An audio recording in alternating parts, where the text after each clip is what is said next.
Hello everybody and welcome back to the channel. We will be reviewing this Fanatec McLaren GT3 V2 and whether it's worth upgrading basically. If you own a GT Pro for your PlayStation, PC, whatever, you might be looking at getting a different wheel.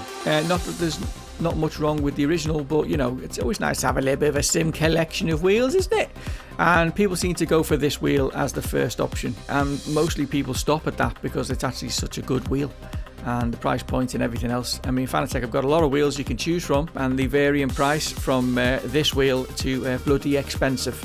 And if you've got deep pockets, go for it, try it out. But this review is about this one, so we're going to get on with it. So it's a full-scale replica of the McLaren GT3's actual race wheel, which has been licensed to Fanatec, which is lovely stuff. They've redesigned a few things over the original V1, and I think they've made some replacements in terms of I think there was a fourth rotary encoder on the original McLaren race wheel, but they've replaced that with the 1-inch OLED display, as you can see. Obviously, this wheel is designed for Xbox, but if you've got a PlayStation DD Pro base, it will work perfectly fine, and it will work with PC and blah blah blah. So as long as the base is a PS4 base or PS5 base, it'll work, don't worry about it. They've replaced or redefined the shifters on the V2 from the V1, given you've got a longer throw now with magnetic rockers, so it's got a bit more of a clunk, but it does come with its downside. It's a lot noisier now with the clicking of the actual paddle shifters to shift up and down the gears, as you'll hear in the video a bit later on. What else have they done with it? Everything's the same really as the V1. It's they've got the multi-purpose switching for rotary encoder functionality, so the improved 12-way switch allows for advanced multi-position modes and endless rotary encoder functionality for wider compatibility between race and sim. So I use it mainly with Gran Turismo 7, but you know, you can use it with any sim, and you can map all of the buttons and encoders on it to do whatever you want if you're on PC. Console people, it's not come yet.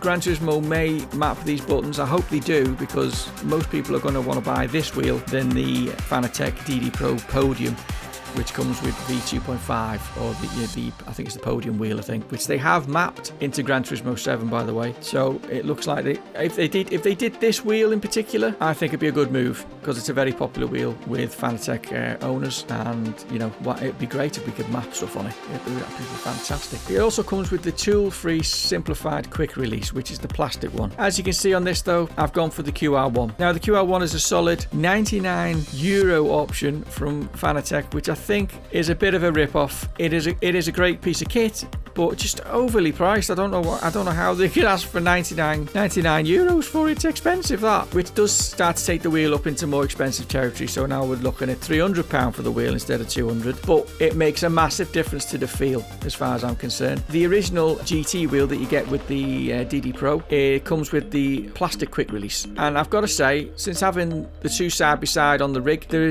I never really felt the flex before until I got the McLaren wheel, and the minute I stuck it on, I was aware straight away that there was flex. So I will be doing another video with a QR1 on the original GT wheel, and to see if that makes that wheel feel any better. That'll be coming next, I should imagine. So be tuned in for that. So make sure you like and subscribe the channel and click the bell for notifications, just so you know when I'm going to post next. Obviously, we're trying to get ourselves to 1,000 subs so we can monetize the channel, which would be lovely stuff.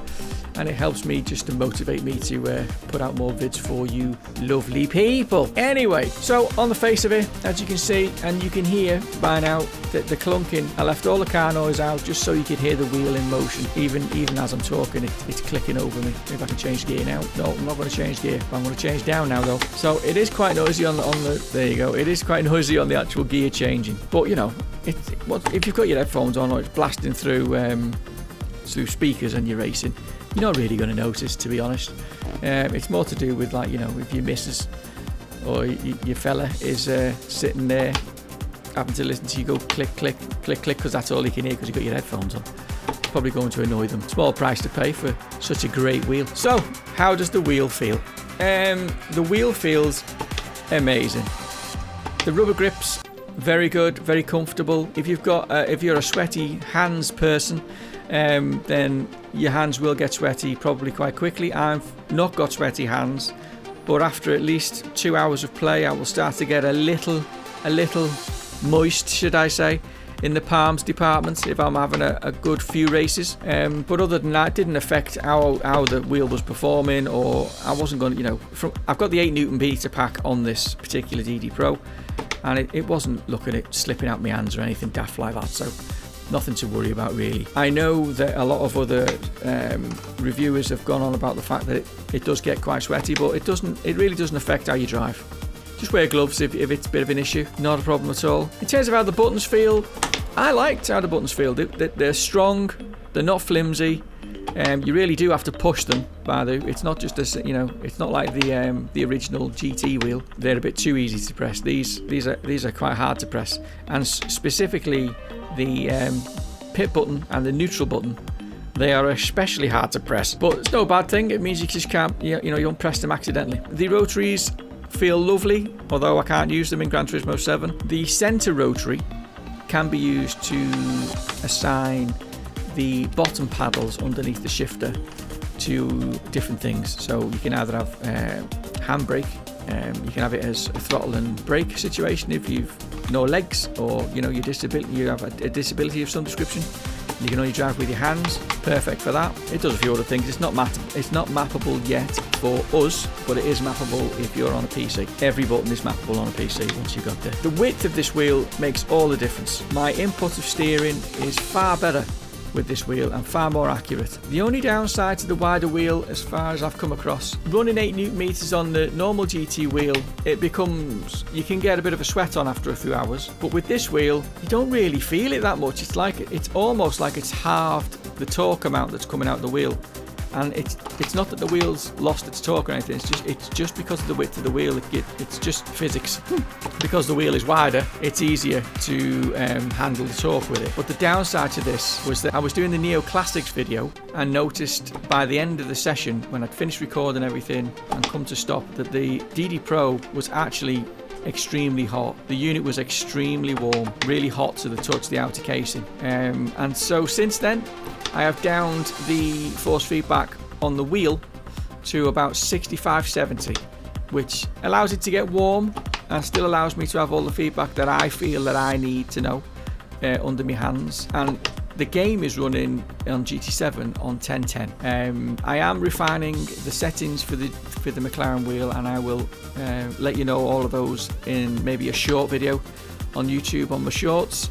So be sure to check that out when it comes out. Other than that, is it worth the upgrade? I would say yes, absolutely. But I would only get it with the QR1. I think that's where I'm going to go with this video. It's a cheap wheel, but look at paying £300 to get the QR1 fitting and fit that to the wheel. It makes a massive difference, and it gives you more of the force feedback through the wheel. None of it's lost through the plastic flex. Even though you can't see the plastic flex when you're doing it, trust me, when you swap them over, it makes a massive difference. You can tell straight away. So I'm going to end this video there. I'm not going to make this too long because I'm sure you've seen loads of reviews of this wheel already. Go and buy one if you've got the money. Definitely worth it. It's a good investment. It will probably be the only wheel you ever use after that, unless you're into rallying and stuff like that where you need a round wheel. Anything else, this wheel will be your go-to, I guarantee it. And it's a go-to for many others. It's not just me. So don't just take my word for it. I'll leave it at that for now, and I shall see you on the next video.